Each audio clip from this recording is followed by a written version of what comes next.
Perkenalkan, nama saya Novia Batas dari Fakultas Keperawatan Universitas Pembangunan Indonesia.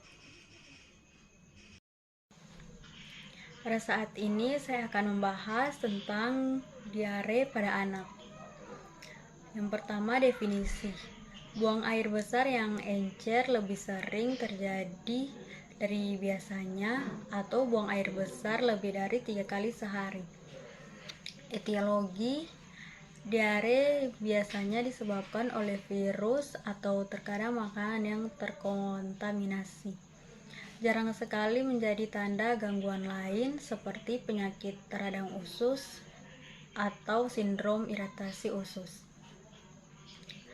Komplikasi, kehilangan air dan elektrolit atau terjadi dehidrasi. Gangguan sirkulasi, hipotermia.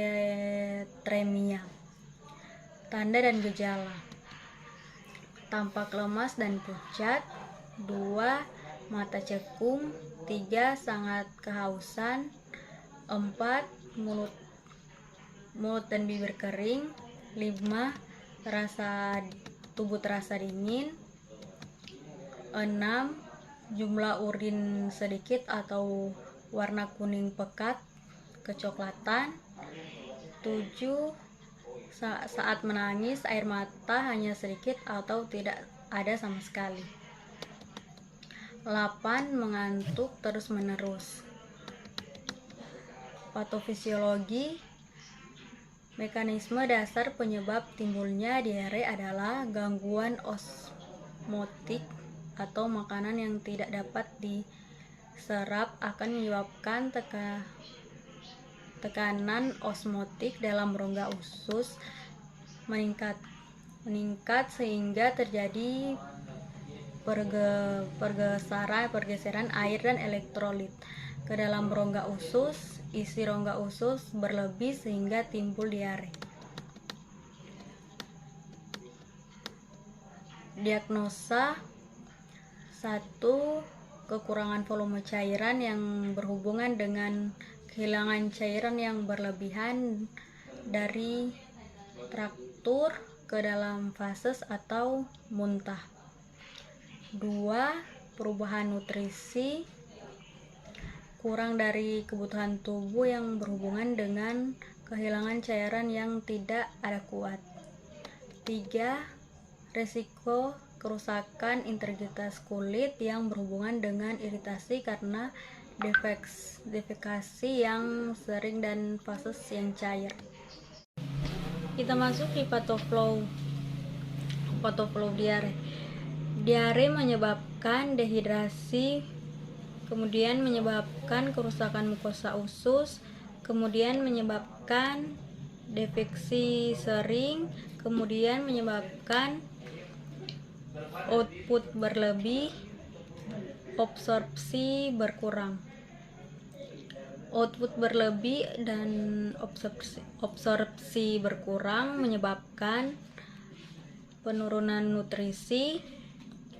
Defekasi sering menyebabkan iritasi kulit, kemudian menyebabkan risiko kerusakan integritas kulit. Kerusakan mukosa usus mengakibatkan nyeri akut, kemudian menyebabkan cemas. Dehidrasi menyebabkan tubuh kehilangan cairan dan elektrolit. Kemudian penurunan volume cairan ekstrasel menyebabkan penurunan cairan internal, menyebabkan tugor kulit, lalu menyebabkan kurang volume cairan.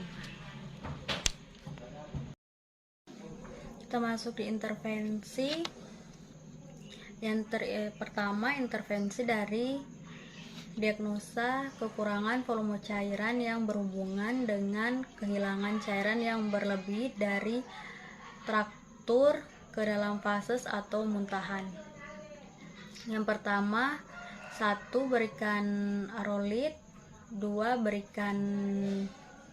Berikan dan pantau pemberian cairan infus sesuai program. 3. Berikan aerolit secara bergantian dengan cairan rendah natrium seperti air, ASI atau susu formula.